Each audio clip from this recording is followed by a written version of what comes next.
Well, I guess the first thing I wanted to ask you is you're both producers on this, obviously. I don't know if I've had the chance to speak with multiple producers at once before. So what's the collaboration like between producers on a film like this? Are you each kind of tackling different areas of the project? Whenever every movie I've done, we're in the same office. Les is my left hand, I'm his right hand. I mean, we don't. We're very, we're like brothers. We do everything together. I mean, it's the only way you can do it with this movie. Yeah. I mean, this is a massive film, Owen. Yeah. And there's so many moving parts. So if your partner is not in sync with you, then you're lost. Yeah, Les and I, personalities too. That yeah, we both sometimes have to deal with, not in a bad way, but because they are, they're these presences, and it really helps. At least for us, it makes the movie better, and it allows us to handle it better as a team. So there's so many sleepless nights. You Yeah. have to do it together. Sure. And I think the draw of this franchise has always been, getting to see these mega action stars who have such storied resumes come together.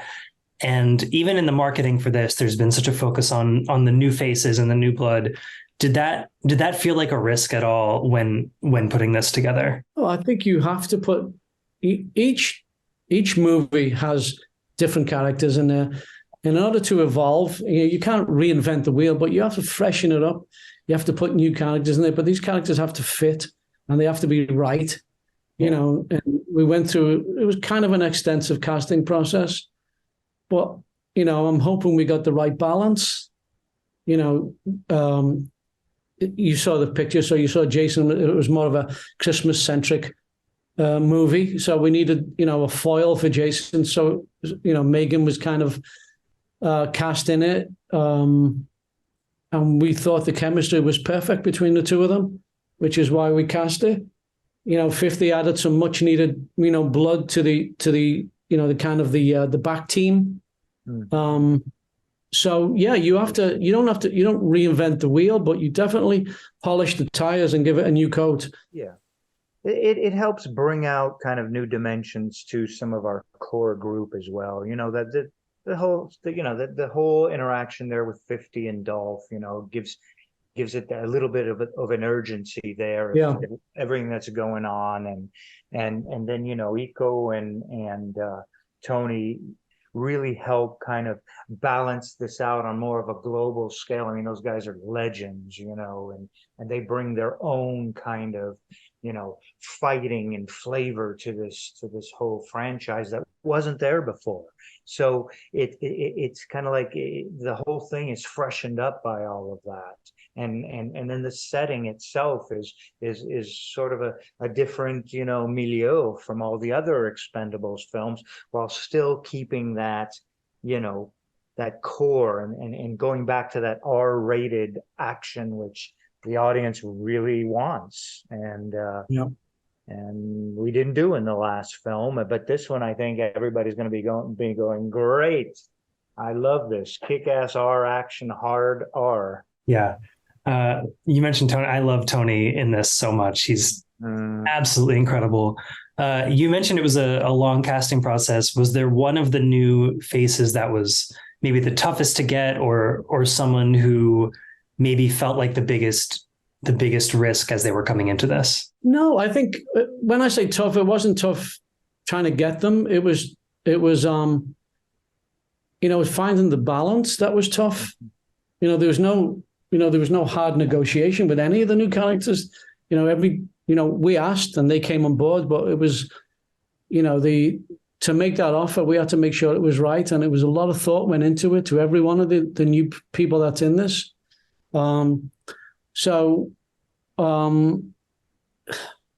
It's whenever you add new characters to an existing franchise, you got to be careful, because you're right.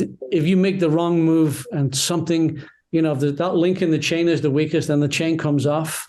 Yeah. So when I say it was a long casting process, it was long with us, just thinking about who to go to. Once we decided who to go to, it was easy, and hopefully I think we got it right. Hopefully you guys think so too. Yeah. Everyone seemed like they just had always been there in a way. Like it was, I mean, it was wonderful. There's also, it seems like you have a new director this time around and new writers as well. You two have both been around, as has like Jason. How involved were you in making sure that this kind of stayed true to the tone of the franchise overall? Well, we're both very involved in the development portion of it. Jason was very involved, as Sly was, in the development, of the script. So, the script definitely, the movies that, we're not superheroes, we're not Marvel. No one throws a cape on and flies through the air. It's old-fashioned action, and that was the main thing when we were developing it. What everyone agreed that we needed to stick to. That's what started it. That's the bread and butter of this franchise. Yeah. That's the lifeblood of it. So, we knew what we were getting into. It wasn't a question of we have to stay true to that. We always had that philosophy for this. It never changed, and I don't think it will. And as producers, though, we had to, as Kevin mentioned, we sort of, I mean, we're here to help, in a way, guide the whole project and make sure, for example, certain things were done, like the action, the R rating, what is the story here? Who is up front and center? There are things that we need to help facilitate, even if we're not physically writing the script itself. Right. We have to have that input and figure out what is important for this franchise to move forward. And because there's sometimes a lot of cooks in the kitchen, and you need a couple of guys like us to really kind of help go, well, let's steer this way. Yeah, and just to make the villains more formidable, that's important. Make the fighting believable, and you need the right cast for that. So that's the main thing. Just making sure there's clarity, and there's making sure that you stay true to how the franchise was created.